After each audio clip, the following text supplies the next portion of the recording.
Supreme court ने उत्तर प्रदेश हुकूमत से फ्रीलांस जर्नलिस्ट प्रशांत कनौजिया को फौरी तौर पर रिहा करने के लिए कह दिया है। प्रशांत कनौजिया को यूपी के वज़ीर आला योगी आदित्यनाथ के खिलाफ पोस्ट करने पर यूपी पुलिस ने गिरफ्तार कर लिया था। कनौजिया की गिरफ्तारी को उनकी अहलिया ने सुप्रीम कोर्ट में चुनौती दी थी। कनौजिया को कई रोज कबल यूपी पुलिस ने दिल्ली के मंडावली इलाके से गिरफ्तार किया था। कनौजिया की अहलिया ने शौहर की गिरफ्तारी को ही गैरकानूनी बताया था। और चलिए इसी पर मजीद अपडेट के लिए सीधे रुख करेंगे दिल्ली में हमारे साथी सुशील का। सुशील, आपसे जानना चाहेंगे, काफी अहम मामला रहा है ये, अब तक क्या कुछ अपडेट? देखिए, जो अपडेट है वो फिलहाल यही है कि सुप्रीम कोर्ट ने यूपी सरकार को फटकार लगाई है। सुप्रीम कोर्ट ने ये कहा कि आपने जिस आधार पर एक फ्रीलांस पत्रकार को गिरफ्तार किया है वो अनएथिकल है, वो गलत है।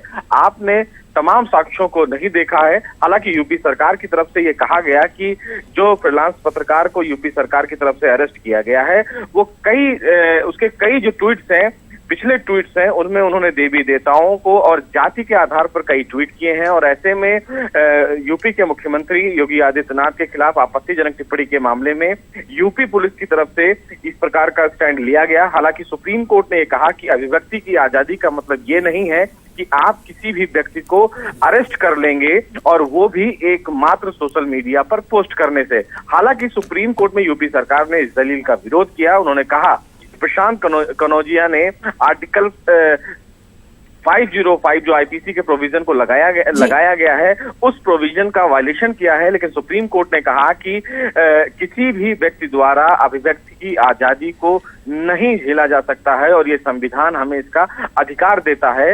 यानी कि ये साफ है कि सुप्रीम कोर्ट ने फिलहाल प्रशांत कनौजिया को राहत तो दे दी है, लेकिन उस राहत में जो ट्वीट किया गया था प्रशांत कनौजिया की तरफ से, उस ट्वीट पर सुप्रीम कोर्ट ने सहमति नहीं जताई है। उन्होंने कहा है कि प्रशांत कनौजिया को हम रिहा जरूर कर देते हैं, लेकिन हमारा ये फैसला योगी आदित्यनाथ के को लेकर ट्वीट किया गया है उसकी सहमति को स्वीकार करते हुए ना देखा जाए। यानी कि ये साफ है कि ये ट्रायल चलता रहेगा, लेकिन सुप्रीम कोर्ट ने यूपी सरकार को फटकार भी लगाई कि आप किसी भी व्यक्ति को केवल सोशल मीडिया के पोस्ट पर कैसे गिरफ्तार कर सकते हैं जबकि आपके पास ठोस साक्ष्य ना हो।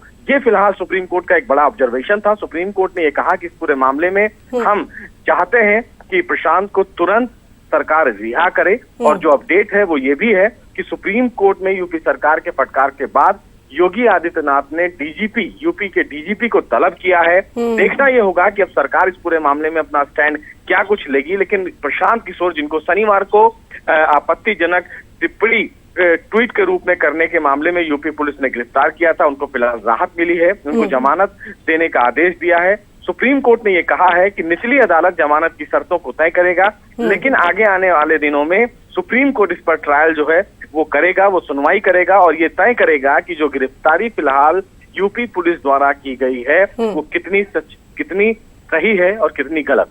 जी सुशील, बहुत बहुत शुक्रिया आपका इस तमाम तर तफसीली जानकारी के लिए।